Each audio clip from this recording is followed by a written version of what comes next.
Ursa doesn't like Wind Ranger for like the first 30-35 minutes of the game. SF doesn't particularly like it either. It can be a good target for Marcy to rotate, but he's got Rubik. Mid Rubik. Mid Rubik it is. This matchup is going to be super fun to watch. GPK Shadowfiend, one of the best mids in the world on one of the most iconic mid heroes in the world that has been out of meta for a while. Those are big and it's good to see him back into play against Thompson, another iconic mid, playing, of course, a very unorthodox mid, as he is an unorthodox mid player, playing the mid Rubik that he said he thinks is very strong and has played it a couple times already. Though First Blood doesn't happen in mid, it happens at top, where save. And Miro just surround Whitemon, get a big stinger kill there. Are really big here. You know, he's getting some of these denies with 47 damage. That is, it goes a long way for this. Another range deny. Another range creep deny, man. He is killing it. Meanwhile, Pure is kind of lets in this 1v2 as Whitemon's trying to clear out the sentries that were placed down. Miro pops him. Did not expect the damage. The Rubik Morphling. Basically, if you have an OP spell, we can throw that OP spell back at you twice. Whitemon. Just so much damage from this Sand King. And underestimated it. Yeah, they were really underestimating this one, though. Jump forward. A little bit of damage there in Toronto Toki. Expected to toss back. Pure being left alone while his support is coming back alive. He's just they don't run out of damage in this lane. The advantage of Bat Rise, usually there's just a downtime to some of these spells, but Stinger and Sticky Napalm, they don't really stop. They don't really wait for anybody. Vacuum back in. Toronto Tokyo will end up getting burnt down, and with the surge, they're going to try and go for Nightfall as well. Nightfall with a Fairy Fire is hoping the tower will protect him. De-aggro. 9 class gets rid of. Happy to get the Lotuses against the Dark Tier lane. Not happy Thompson to get ganked from by behind, though, is coming in with the Raise and the Faint Bolt. That'll blow up the Ursa very easily. Meanwhile, Pure morphs to Strength, and Thompson's going to TP up here now. So after TPing, or excuse me, rotating bottom, TP's top, steals Burrow Strike. Not a bad spell, though. Obviously going to be very low level with the way that offlane Sand King is played. Preference in maxing out Stinger while GPK takes over the mid lane. Whitemon tries to grab some of the experience here. The higher level creeps and all that going, and more of them. I like this, though. I think he just moves into this jungle, honestly, and just starts playing with this Darkseer lane and starts farming up over here. They're going to get the pick off on Toronto Tokyo rather easily, and Nightfall will be shoved into the jungle. That's what you want more of if you're playing. Just ramp this game up, get it out of control, run around with the Rubik. Rubik's incredibly strong at this period of the game. He might be one of the strongest team fighters this early on. You have to get value out of that. You can't just sit back and farm. The Morphling can take some abuse up here. I mean, this is not fun for Pure. Yeah, they are definitely selling him out. Of all the cores, he is the person who is struggling the most. The Darkseer. The real question is, what can you do around this mid lane versus the Shadowfiend? Going for it. 9 class, long range initiation. GPK tries to get off the Requiem, tries again after the telekinesis, gets it off, double wreck, but it's not enough to be able to kill anything. It is particularly impressive how much punishment Pure took and was still able to get here. And with the ultimate up on 9 class, he's going to go for another kill on the Nightfall. The Ion Shell makes it easy. Burrow Strike comes in underneath the tier 2, but Thompson might be tanky enough to survive through this one. Epicenter, but they've already woken up and are running away outside of the range of the slow. Oh, he went back in. 9 class. Oh, that's a crazy move. He hits a big 3-man stun. The Ion Shell is doing a lot here with the wall. Both of them are going to die, but the rest of Tundra are a bit too slow to capitalize on all of these low heroes. Maybe they're just super confident in their Ursa scale, but then why go early blinks? You can just go other items on these cores and farm up, right? Yeah, sure. I mean, at least like the Sand King could have played a bit more scale and shove in that top lane. Burrow Strike back, but he's going to be pulled back into something. And it's going to be Burrow Strike stolen from Thompson that delivers the final blow. Battle Fury's now up for the Ursa, though. Ball around with 3 heroes at all times. Yeah, they're not finding much of anything either. Yeah, but they don't have great initiation. It feels harder for them. Their lineup kind of functions by the Chen Darkseer being strong, and you can push objectives, make BB team fight you, which they did with the tier 1s. But outside of that, I mean, the Chen just had such a horrendous early game as well. Whitemon has been forced to kind of recover his farm. Oh, the bait comes in, and it works a beauty. BB team just picked up their BKB on GPK, and they just wait for Tundra to fall into their trap. And I wonder if this game was so slow and boring for Thompson that PB teams, maybe that's their whole play here. They're just like, we just bore Thompson to death. it's not. I mean, The man can't handle it. I'll tell you one thing. When it's a mid Rubik, it's not a bad strat because this hero does not scale nearly as hard as almost any other mid in the current meta. No, that is absolutely true. Like, you have to really execute well down the stretch to find. Z, Thompson's right back into it, just trying to take something. They don't actually complete the epicenter, and a jump onto the SF without the BKB is going to delay some of this damage. Miro still gets off the epicenter, though the surge gets Thompson back. He steals epicenter himself. Vacuum back in, telekinesis, stolen burrow strike, or actually a mort burrow strike. Got to keep track of which spells are which here. But they still manage to get the lasso. And second go on to Thompson. This time the BKB is up for GPK so they can commit to killing Thompson. Tundra will retreat off of that. A 2-for-1. Well, death for this Rubik, however. I mean, together they can quintuple raise somebody, right? Wait, is it possible for those races to stack? I think, yeah. It's just a Oh raise my stack, God. I think. Oh, we got a fight.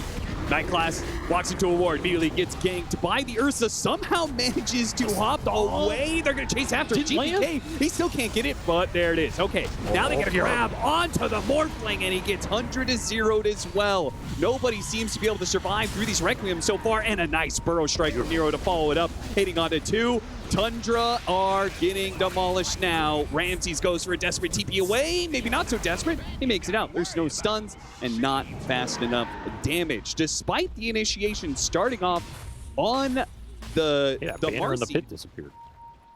Yeah, where'd it go? No, I'm just kidding. It's still there. I made you look, though. I was hoping I would get production without. Yeah.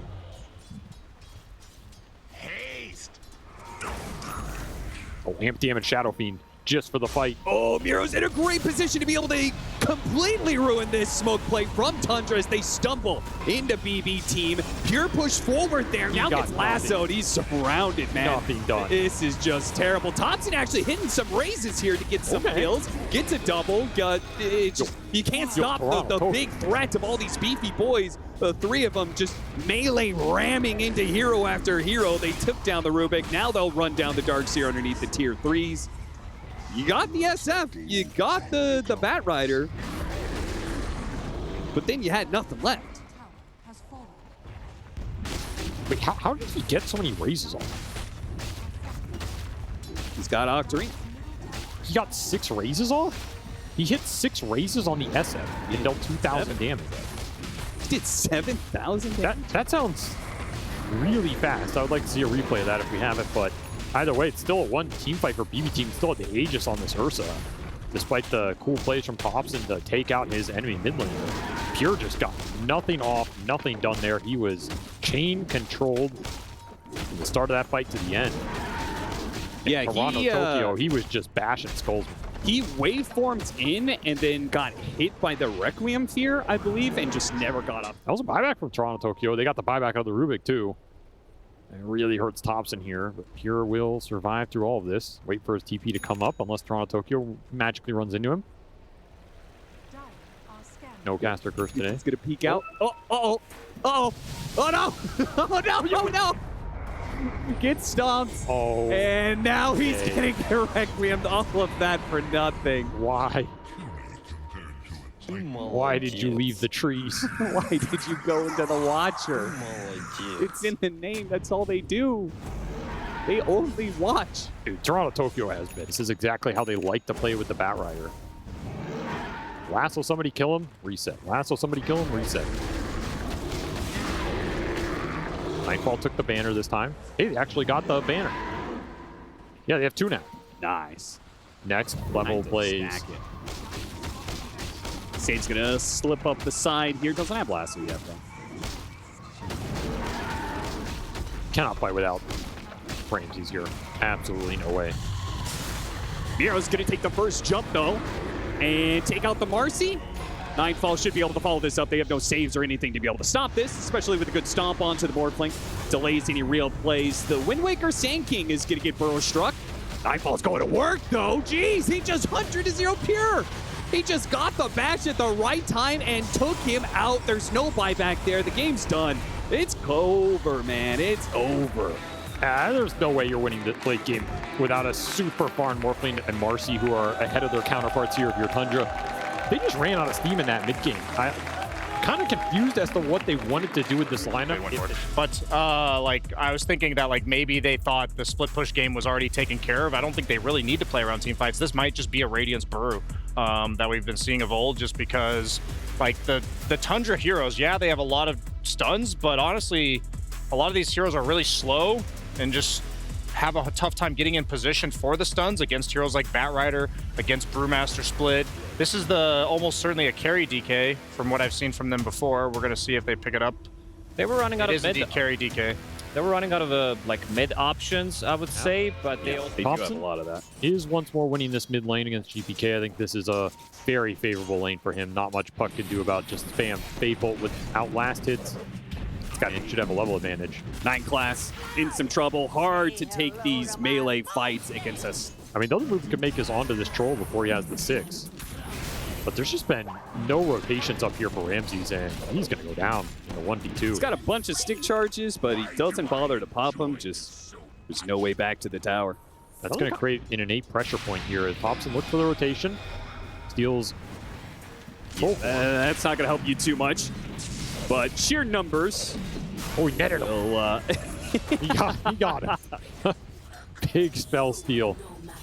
Wow. I mean, Miro's going to stick around and still get his level 6, so it may be possible he still manages Yeah, to... he might just ult on the DK here. Yeah, just go for it. Yeah, they hit him down with a slow, and now it's easy to run him down. Well, that was kind of anticlimactic, but it works out for him. Jur is really trying way too hard to stay in these lanes. Am I wrong? I mean, he is a Dragon Knight. Like, you don't want to abandon the lane too early. I guess so. Thompson, he'll get the rebuttal kill at least with the stolen orb.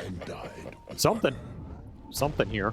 He went treads this time. An older generation of carry, bailing out the younger one, some might say. That's true. In fact, this team in some ways bailed Pure out of having to play offlane in the first place. Because that's what he did on the old BB team. GPK tried to hit him with the missile, doesn't land. Phase shift dodges that one. BB. He's going Maelstrom. I told you it's all about the right click Rubik now, and you doubted me. The Gleipnir build up here for Thompson. He's going to be dealing the deeps. He's going to be locking him down. I actually like this. This sounds cool, this game. Did you actually say that? Well, this is the classic Gleipnir into Meteor Hammer into Butterfly build-up that we were discussing game 1. All right. He might have even watched the VOD back. Inspired here. He's like, what did I do wrong in that game 1? Let me go back and listen to the English commentary. See what the casters had to say about that. This is a nasty situation. We'll say something about the mid Rubik. Thompson really puts himself in there. I mean, you have to, right? You got it. Yeah, and well, it also means that he ends up dying a lot. Especially... That's the big question. Can you push through this kind of period? Double damage on the Rubik with treads, though. Pretty scary. Some scary right clicks about to come in. Miro, is he going to die again? Oh, good flame break. It stops the stun. Might give him the opportunity to get out the Primal Split. It does. Now, there are still too many heroes that maybe the Primal Split... Oh, never mind, with kisses, and they're all grouped up like this. Oh, Thompson, he's going to die as he's targeted down by the Primal Split. Almost got the Batrider there, but he's saved as the toss-up in the air from the Storm Panda bails him out from 9 class. 9 class now, his ultimate is ran out. He doesn't have the damage. 1, 2, 3 heroes all sitting on like 100 HP. Just Tundra unable to bring enough heroes to the table to finish the job. I'm sure when Whitemon's crying in the losers interview, he'll at least be able to wipe away those tears and have a soft smile. At least Thompson had fun. Coil into lasso. Ooh. A deadly combination that no hero on Tundra can survive through. Third death. I didn't even notice his score was 2-2-3, but now it's 2-3-3. Ominous signs here for Tundra as the Rubik's game has just fallen apart for the second time Okay, but don't have the Ags yet on the Vengeful Spirit. Maybe that'll tie it all together. Brewmaster's really strong right now. Yeah, they want to use this Primal Split real badly. Ramsey's just getting caught here. Nobody can really bail him out. Okay, Ramsey's now with the Ags is going to be able to go for the second life here. And as Sage tries to get close, almost gets blown up. But he managed to limp away, and it's Ramsey who will die second time in his illusion. And 9 class will die to the kisses. Thompson, who started this push dead, comes back on the end of the push dead as well. Pure is surrounded by heroes since he's dropped down by the Storm Panda.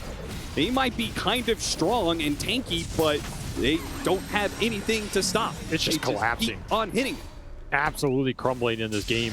Tundra are finding nothing as BB team just kind of casually. Because they've hit the Aghanim Scepter on the Venge. You've got a mid Rubik. You've got to carry DK. You just have to keep taking the fights and hope that they work this time around. And a pick off on the Bat Rider and then another one on Toronto Tokyo is a good start to things.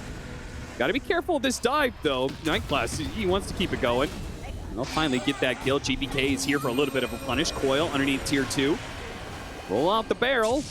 With the Vessel doing damage to Pure, he still has his toggle he could do, so he's not that... Love to burst down that Brewmaster. Can they burst down the Brewmaster fast enough, especially with any disables that could come in? It's very close. They're going to maybe try for it. Okay, it's going to start. Oh, immediately a silence on 3. That might ruin things as Miro does get telekinesis. They do manage to blow him up, but look at this Kisses Coil combination. They're almost all dead just off of that. It's Pure with the BKB is the only thing that's keeping BB team from demolishing Tundra on low HP. Nightfall ran in with his BKB and couldn't actually get anything done there. Oh, that's lifesteal and bonus armor. There's so much armor on this lineup. I don't see Troll doing anything in these fights. It really has to come down to the supports and the puck carrying the load. Ooh, big blink. Can now smoke, counter gank it. You just build a Revenant's boat at some point. Still only level 2 Brewmaster ulti. Kind of sad for Miro. He does not seem too intimidated, though.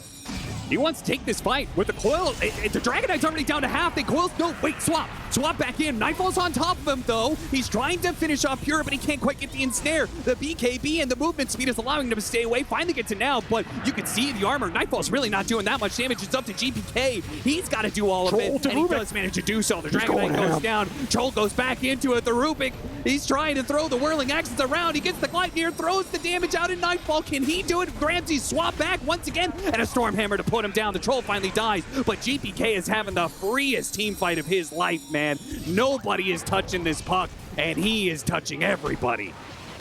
Oh, it was so close to being glorious there, but it all fell apart at the hands of this Brewmaster and puck, as the long fight is just so favorable for the Radiance Burn, all the puck spells. I mean, you're looking at the damage output. I mean, there it is. 40% of the damage in that last fight? He definitely did. He had the highest impact for sure. GBK is now level 20, has his Waning Rift cooldown. He's a menace. Oh, they're going to break out on the open. Bedroom into trees. Nightclass still managed to get the initiation, though, onto the Troll. It's not good enough. They get a Force Staff. He actually got down to the low ground. BKB activated. Not the greatest situation for him, while Thompson starts going to work with the Axis. Berserker's Rage. He throws damage at Nightfall. Nightfall's like, I don't want that. Not the Rubik, man. Not the Rubik. Down drops his token. He selects that token. He sees Unwavering Condition. Is he immortal? He actually might be. Is he invincible at that point? Little mini DK. He's like, no pure damage. Bloodthorn plus Dragon Tail stun. Oh, he's gone. Single target is Tundra's specialty. What was he even doing there? His team is nowhere close by. Use the rest of your Dragon form now that BKB is on cooldown. Yeah, they're immediately going to smoke. Even a small bit of weakness here from BB team could lead into a big opening. 9 class is looking for it. The rest of his team is moving north, though. They try and slip inside the base and get the pick off, and they're going to run into GPK. Will they have the Dragon Tail into the Bloodthorn? They've got him controlled up. No BKB. The Gleipnir, the damage. A swap back, and that'll finish him off. And there's no buyback there either. Nightfall with his BKB. He doesn't do anything, man. They are full HP on Tundra. That is a BKB, and they're just going to end the game. It's done. They can't handle it. The carry Dragon Knight is just too much for BB team. Carry Rubik is too much for BB team, as Thompson puts on a Rubik scaling masterclass right there. Take some notes, ladies and gentlemen. This man finally got the game he was looking for. He ends this game 3, 6, and 12, but that... I don't think it's like the overall perfect pick for the game, but I'm gonna go Tide. Tide is not afraid of these heroes, but it's also a very long cooldown on that stun. So they will Like, gotten clarity, just get the full value out of that because Sand King's not going to be able to touch him. A charge in. Can that make the difference? Thompson is going to Bro Strike for it. They try for the kill. Oh, he got him. It was close. It actually, first blood goes to Ramses off the Ion Shell. So you're not really changing the situation here for the Sand King. Just giving him a little bit of a reprieve. Gush, it's going to do a lot here to Whitemon. Whitemon with the stack up poison. He knows he's dead. He's just committing to try and kill Save. And it looks like with that last dual breath, he will get it. Save tries to draw the aggro of the neutral creeps. But GPK sees it coming. Oh, they're smoked actually, so. Doesn't care apparently. GPK, oh, he's going to use the early Nether Strike to make sure he doesn't get too close to the tier 2. Good disruption save. And Miro with the Ravage. GPK with the Requiem in perfect position to turn around this little gank from Tundra gone wrong. Beautiful spell casting here from BB team. They were absolutely ready for that one. Baited it out perfectly. And Nightfall might even collect a little freebie on the way out. Yeah, very nice. Very nice. BB team, Ramses. You know, they pitched that, the reduction. They showed us that, and they're like, yeah, and they move around, and they get these kills, they stack camps. I love the fact that first time we get to see it really in action. Ravage used with the Requiem, but he burrow struck out of the way, and it's still not enough. All the heals. Wait, Thompson, maybe he's good. He has Demonic Purge on him. They're trying to finish him off. They lost sight of him underneath the Sandstorm, and they can't get him. Meanwhile, they had the charge through. Nightfall pulled back into the wall. Rance is pushing forward. Epicenter back in. Thompson getting some revenge on GPK, not just for the lane, but that kill attempt that failed for BB team. The team that takes the first step completely trips and falls on their face. That might help. Maybe prevent some of the BKBs going off here. I guess Shadow Demon can scale a little bit in this game. He's just so poor. Again, there's not much space to operate with, and Tundra are just jamming it in. Thompson instantly breaks, finds Toronto Tokyo. Miro blinks back and abandons his 5. For a lot of these heroes. Glass searching behind the tier 2. Thompson finds it. Got the jump on a GPK. He gets off his BKB, but now that BKB is on cooldown, especially with no Requiem and no Ravage, there's certainly no way that you could stop Pure taking this tier 2. Oh, Miro. Uh-oh. And that's just one of those random Spirit Breaker pickoffs that we're talking about. Because every once in a while, whether it's through a direct charge or a random charge like that, they're going to find a kill. Dude, the damage from this Dragon Knight, it gets intense here, and the break is just going to slice and dice this Tidehunter. You are not a frontliner anymore. Pretty much only stalled up Scotty for the Dragon. I mean, who cares? Who cares about going high ground? Just keep on sweeping back and forth and finding kills.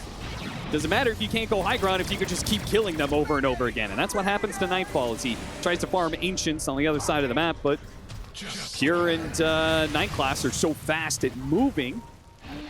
They're able to get there and just other BKB charge. Shake of the shtick there, Miro. They just have such good lane wards bottom. There's no way to get out of this base right now. Gem is on the Jakiro as well, so you have no wards really on the map that do anything here if you're BB team. You just got to play for the high ground defense. Well, Ravage and Requiem's back up. They got a minute left on the Aegis. Do not want to go on the Dragon Knight. Disruption plus Stomp. They could definitely do some good harassment here. Still got Aegis for a minute. Almost killing him. Miro, oh, he cannot afford to die here. Oh, the charge comes through and finishes him off. Now they're not going to be able to get that Ravage Requiem on the second life of Pure, which is what they were kind of hoping for. And he still has BKB to work with. Even without Dragon Form, he'll just chip away at this tier 3. Yeah, no buyback on this Tidehunter. Gonna have to get the job done with the Gyro. BKB's at Stomp. Maybe afraid of the Requiem coming through. Yeah, especially with the Gyro about to be back up. And then he's just unpicked like 70% of the games. Yeah, I mean, Tundra and Entity were both kind of owning with this combination of Darkseer, Spirit Breaker. Maybe Tundra, maybe they lost a little faith in it after they lost to Liquid with the Spirit Breaker. Yeah, his laning can be a little weak. High ground ward for Tundra. Toronto Tokyo charging in.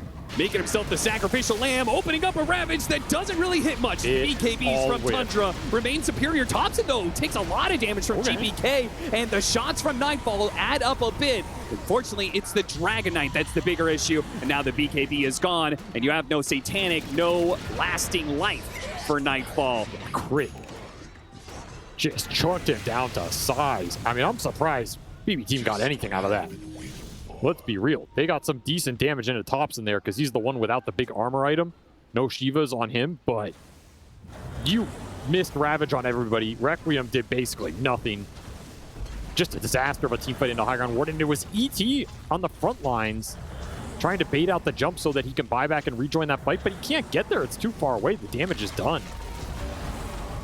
Almost nothing has gone right for BB Team in this game 3. As Tundra are looking to close out the series. Just like that. Bibbidi bobbidi. Your base is now Tundra's property. They're going to take 2 lanes barracks and might even push for a third and just see if BB Team... There is Roshan to be taken, so Tundra don't have to keep this force. They are going to get a free kill on a Tidehunter, though. Not so free, actually. Okay, wow. Toronto Tokyo catch them on the Earth Splitter with save, adding up the damage. They do manage. I mean, there's some percentage-based damage. That's a 2. Which is obviously very big, especially with the level 20 talent. And again, the Elder Titan that can amp up that damage with natural order. KB to keep this Tide out of the base as GPK is getting gone on right now. Oh no, GPK is going to go down without getting anything off at Nightfall. He just cannot do the damage. He needs his support to actually threaten the Dragon Knight, it seems, because he certainly cannot do it. And Miro will go back for him. They take an Aegis, and Tundra just say, okay, who cares? We're ending the game. We're ending the game right now, BB Team. You're going to have to use your buybacks. A second lane of barracks. Go. Kira looking again. Drops Ward Sentry. No immediate jump. Starts hitting the building. It dies so fast. It's gone. It's gone. Take the BKB fight. activated. It's gone. They're going to take the Megas here. Can BB Team win the fight, though? The Bloodstone going up from Thompson. He's staying alive. The Requiem goes off on the Dragon Knight. They do manage a kill pull. The Megas is achieved for Tundra, but BB Team finally put together. Oh, Ramsey's went back in, and they're actually going to try and buy back, take this one with a beautiful Macro Pyre Ice Path on top of a vacuum that wipes them out, and GG is called. That is it. Tundra, a definitive blow that knocks out BB Team in the tournament.